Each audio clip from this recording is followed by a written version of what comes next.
우리 성경을 가슴에 품고 우리 진심으로 고백하겠습니다. 따라합니다. 이것은 나의 성경책입니다. 나는 이 성경이 말하는 사람이고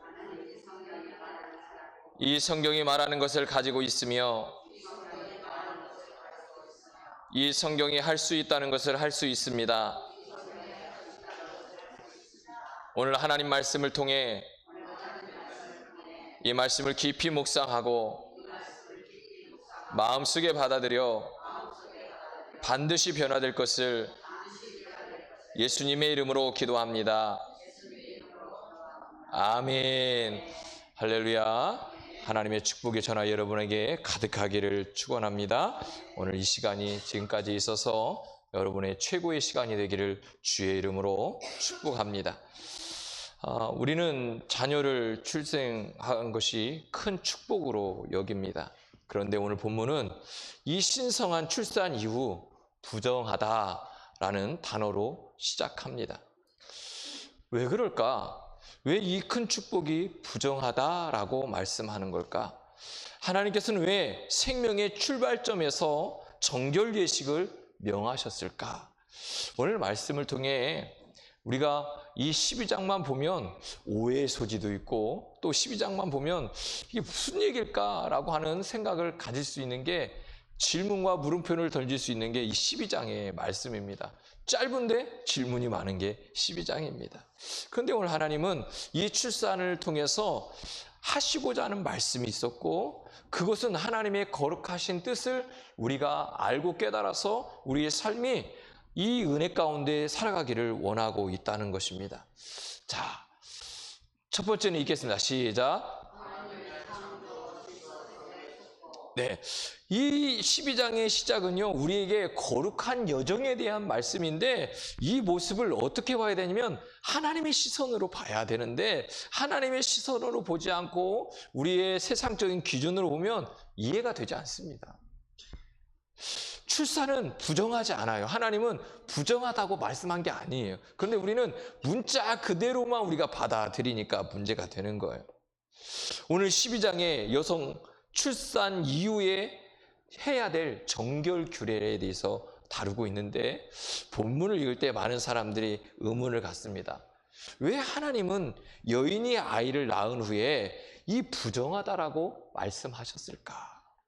아이를 낳는 것은 인간의 생명에서 가장 귀하고 신성한 순간인데 왜 부정하다라고 하는 표현을 하셨을까?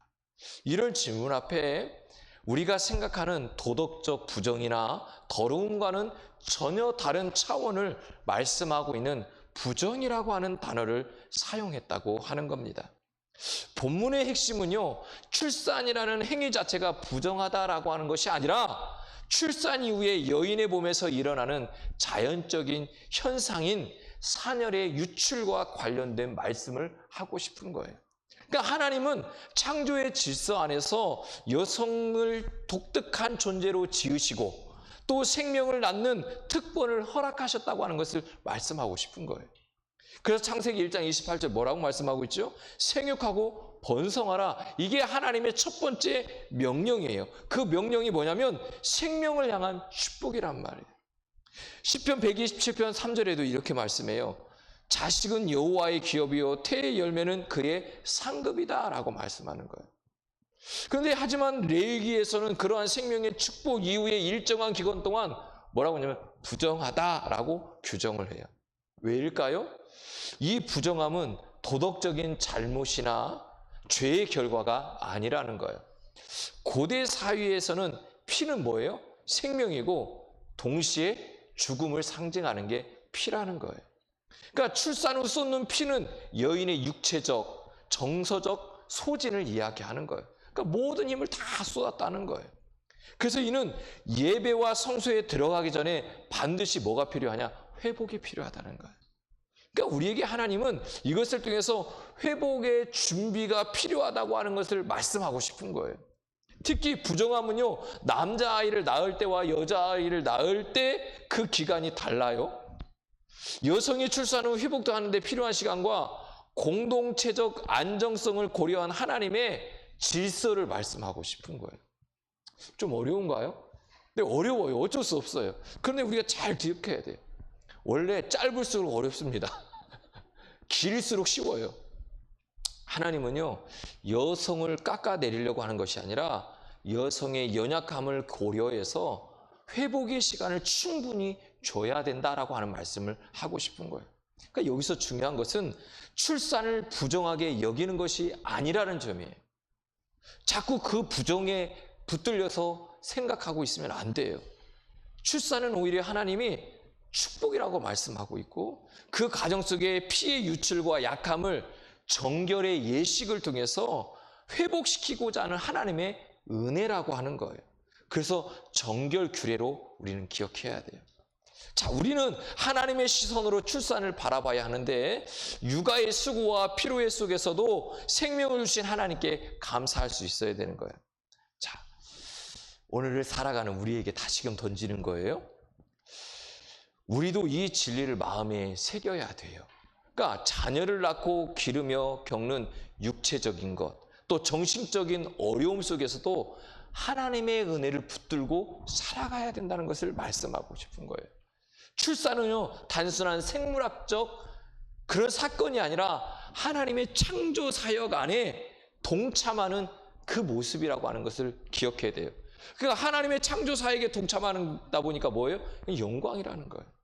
그러므로 부모된 성도는 자녀를 짐으로 생각하면 안 돼요. 이 시대가 자꾸 자녀들을 짐으로 생각해요. 그러니까 자녀를 낳아요, 안 낳아요? 안 낳아요. 핵심은 뭐죠? 짐이라는 거예요. 그래서 뭘로 계산하죠? 돈으로 계산해요. 그래서 자녀 하나를 낳으면 얼마가 들고 뭐 얼마가 들어가야 되고, 자꾸 우리는 자녀를요 짐으로 생각해요. 근데 하나님은 우리에게 짐이라고 말씀하지 않고 뭐라고요? 축복이라고 말씀했다는 거예요. 그러니까 금전적으로 계산하면요 아이를 안 낳는 거예요. 그러니까 지금 아이를 안 낳는 거예요. 그러니까 사회적 문제가 되고 나라의 문제가 되는 거예요. 그러니까 우리는 자꾸 짐으로 생각해요. 하나님은 우리에게 뭐라고 말씀하냐면 축복으로 바라보라는 거예요. 하나님의 뜻 가운데 양육할 책임이 있다는 거예요. 부정이 아니라 거룩한 과정이라고 하는 것을 우리에게 말씀하고 싶은 거예요. 그래서요, 출산은요, 하나님의 창조 질서 속에 있는 축복이라고 하는 것을 기억하십시오. 그래서 우리 하나님께서 첫 번째로 이야기하고 싶은 건 뭐냐면 회복의 기간이 필요하다는 거예요.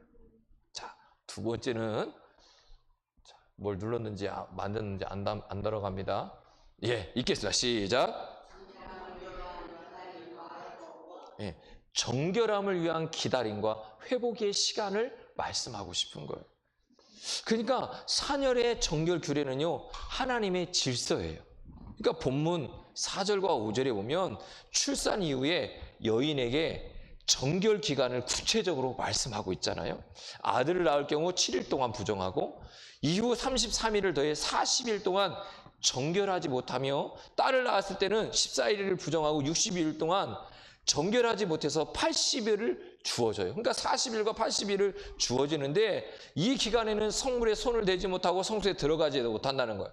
이것은 어떤 숫자적인 차별을 이야기하고 싶은 게 아니라 중요한 것은 하나님께서 이 시간을 통해서 정결을 위한 은혜의 시간으로 마련해 주셨다는 거예요.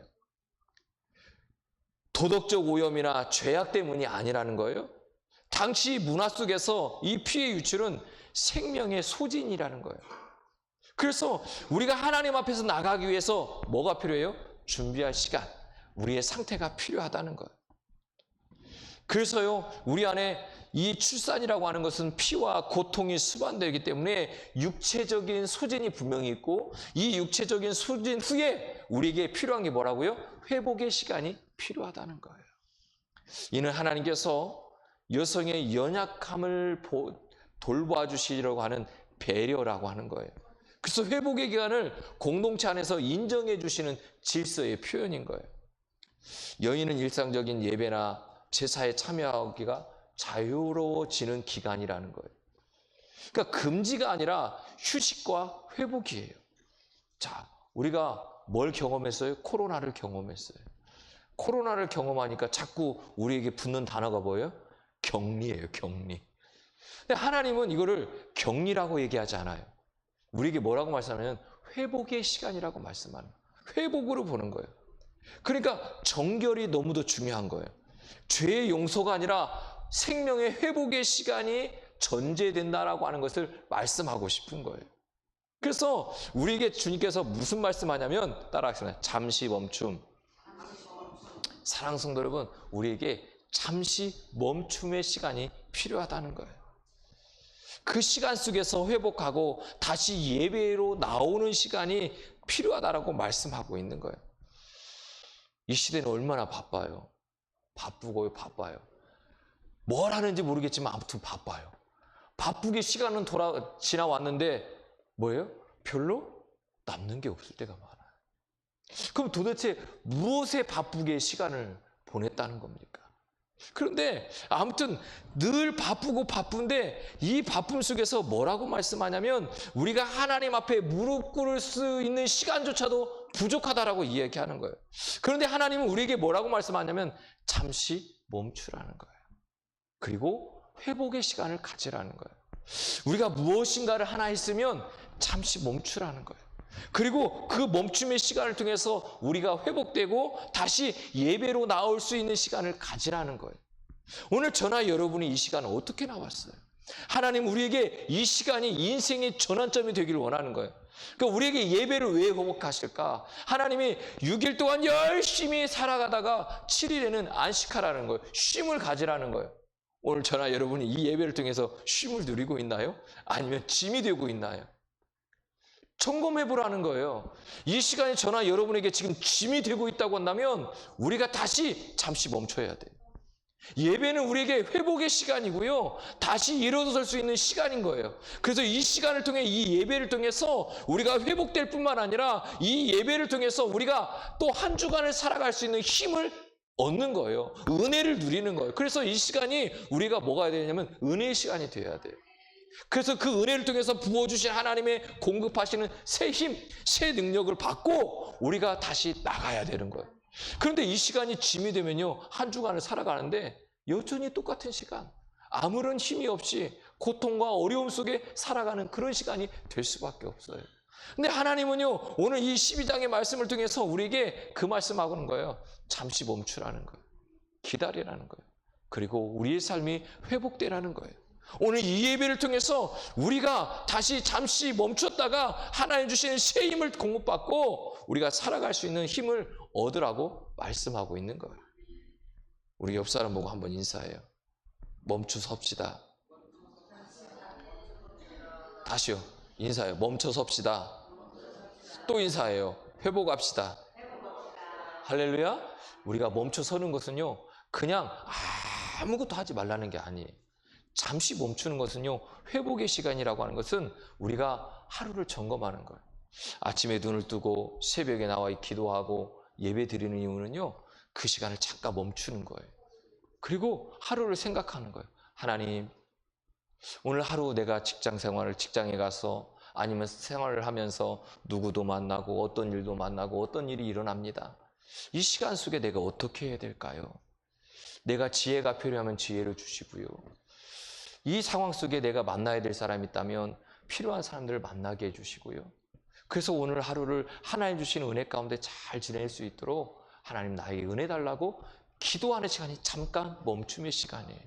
그럼 오늘은요, 오늘 이 시간은요, 우리가 이 시간은 한 주를 기다리고 한 주를 준비하는 거예요.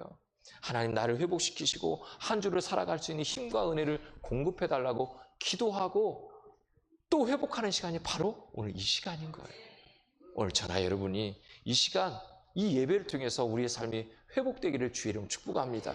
그리고 하나님 주시는 새 힘을 얻어나가기를 주의 이름으로 축복합니다. 자, 세 번째는 읽겠습니다. 시작. 자, 회복의 완성은 어디서 시작되냐면 예배라는 거예요. 예배를 통해서 우리의 회복이 완성되는 거예요. 그러니까 회복 후에 드리는 예배에 감사와 속죄의 균형이 분명히 있어요. 자, 보세요. 출산 이후에 정결 기간이 끝나면 여인은 하나님 앞에 뭐 하냐면 두 가지 예배를 드려요.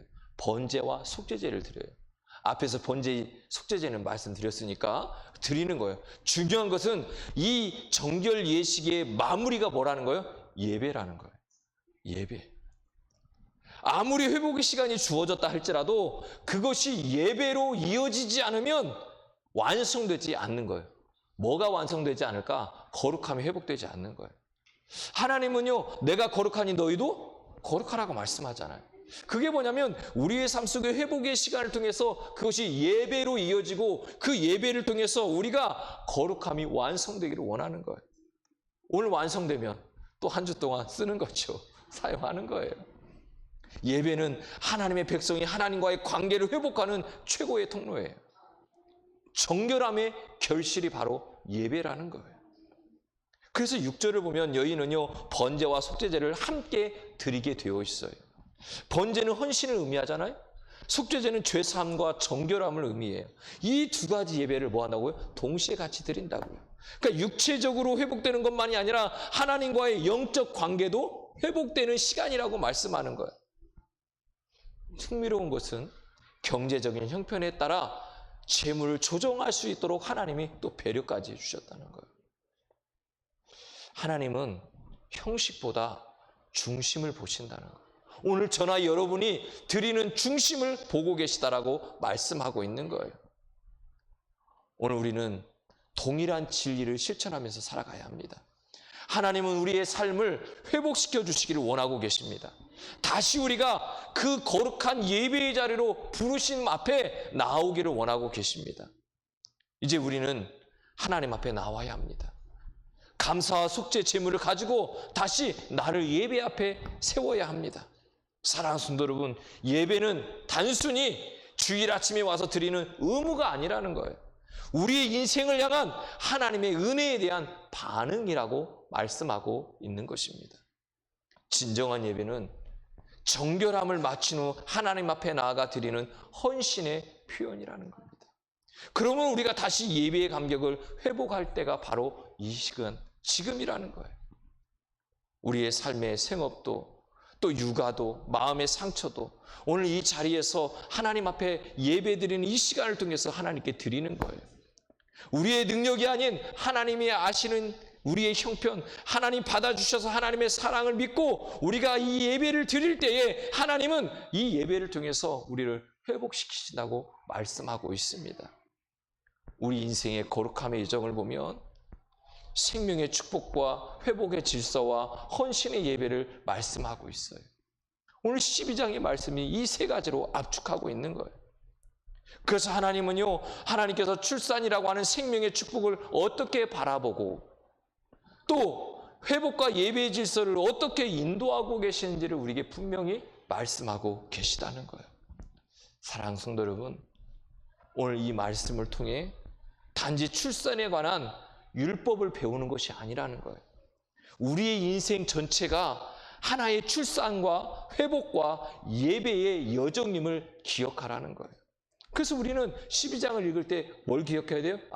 우리 인생의 여정이구나, 거룩함의 여정이구나, 출산과 또 회복과 예배의 이 과정이구나라고 하는 것을 분명히 기억하시고 오늘 우리에게 삶의 어떤 국면에 있든지 고된 수고 끝에 우리를 기다리고 계시는 그 하나님, 그분 찾고 계시는, 기다리고 계시는 그 예배의 자리가 바로 이 자리인 줄 믿고 오늘 이 시간을 통해 또 우리가 매일매일 드리는 예배를 통해 하나님이 나를 회복시키심을 믿으면서 예배의 자리가 은혜의 자리, 축복의 자리, 또 충전의 자리, 그리고 새 힘을 얻는 자리가 될 수 있기를 주의 이름으로 축복합니다. 사랑과 은혜